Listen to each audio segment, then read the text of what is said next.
شیر اور خرگوش۔ ایک گھنے جنگل میں ایک شیر رہا کرتا تھا۔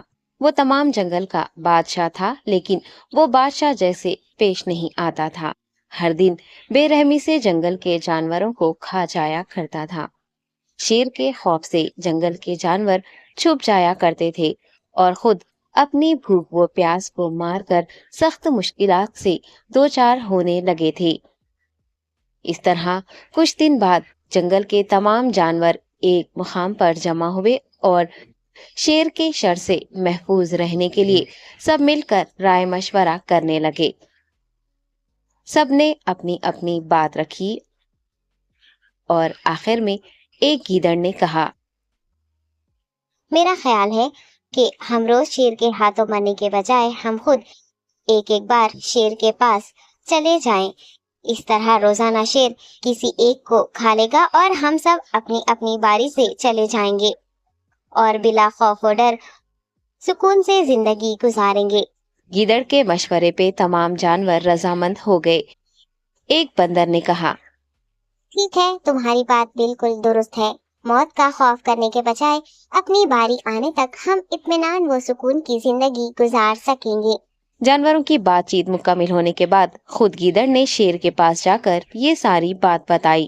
گیدڑ کی باتیں سننے کے بعد شیر نے کہا، میں بادشاہ ہوں، اس لیے تم سب کی بات مان رہا ہوں، لیکن ایک بات غور سے سن لو۔ اگر کسی دن مجھے جانور ملنے میں تاخیر ہو جائے تو میں خاموش نہیں بیٹھوں گا اور دوبارہ تم سب پر حملہ کرنا شروع کروں گا۔ شیر نے بڑے غصے سے یہ سب کہا۔ شیر کی باتیں سن کر گیدڑ نے سر ہلاتے ہوئے حامی بھر دی اور وہاں سے چلا گیا۔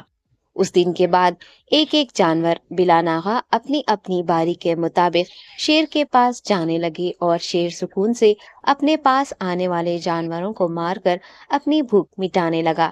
یہ معاملہ ایسے ہی چل رہا تھا اور ایک دن شیر کے پاس جانے کی باری ایک خرگوش کی آئی۔ وہ خرگوش بہت ہی ہوشیار تھا۔ اسے شیر کے پاس جانا منظور نہیں تھا اور اس نے اپنے ساتھی جانوروں کو بے رحمی سے مارنے والے شیر کو سبق سکھانے کی ٹھان لی اور ایک اچھی تدبیر نکال کر آہستہ آہستہ شیر کی گفا کے پاس پہنچ گیا۔ تاخیر ہو جانے سے شیر کافی غصے میں تھا اور خرگوش کو دیکھ کر غصے سے کہنے لگا، میں نے تم سب کو پہلے ہی کہہ دیا تھا، دیر ہو جائے تو میں خاموش نہیں بیٹھوں گا۔ تم نے وعدہ خلافی کی ہے، اس لیے میں جنگل جا کر من چاہے جانور کا شکار کر کھا جاؤں گا۔ تب خرگوش نے شیر سے کہا، معاف کر دیجیے بادشاہ سلامت، غلطی ہو گئی اور اس کا ایک واجب سبب ہے۔ اطمینان رکھیے، میں بیان کرتا ہوں، آپ سنیے اور اس کے بعد آپ آرام سے مجھے مار کر کھا لیں۔ شیر نے پھر غصے سے کہا، وہ کیا بات ہے، جلدی بتاؤ۔ خرگوش نے کہا، بادشاہ سلامت، میں آپ کے پاس آ رہا تھا اور راستے میں مجھے ایک شیر مل گیا اور مجھے مارنے کے لیے آگے بڑھنے لگا۔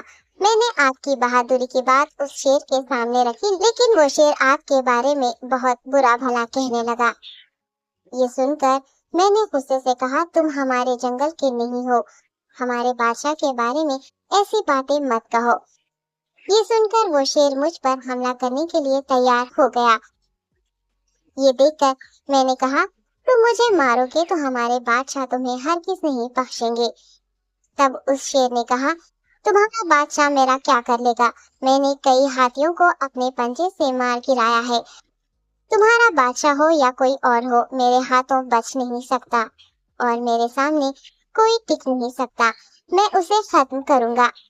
یہ سب بدتمیزی کرنے لگا۔ میں نے اس شیر سے کہا، تم ہمارے بادشاہ سے آ کر بات کرو۔ تب اس نے فخر سے کہا، میں کیوں آؤں؟ تمہارے بادشاہ میں دم ہے تو اسے ہی یہاں لے کر آؤ۔ یہ کہہ کر مجھے دبانے لگا۔ بادشاہ سلامت، اسی لیے آنے میں تاخیر ہو گئی۔ یہ سنتے ہی شیر غصے سے کہنے لگا، چلو ابھی چلتے ہیں، اسے ختم کر دوں گا۔ یہ سننے کے بعد خرگوش نے شیر کو جنگل کے درمیان موجود ایک کنویں کے پاس لے گیا۔ خرگوش نے کہا، بادشاہ، اس کے اندر دیکھیے، وہ وہاں آپ کا بے صبری سے انتظار کر رہا ہے، آپ اسے اچھا سبق سکھائیے۔ شیر غصے سے فوراً کنویں میں جھانکنے لگا اور زور سے دہاڑنے لگا۔ تب دوسری جانب سے بھی دوسرا شیر دہاڑتا ہوا محسوس ہونے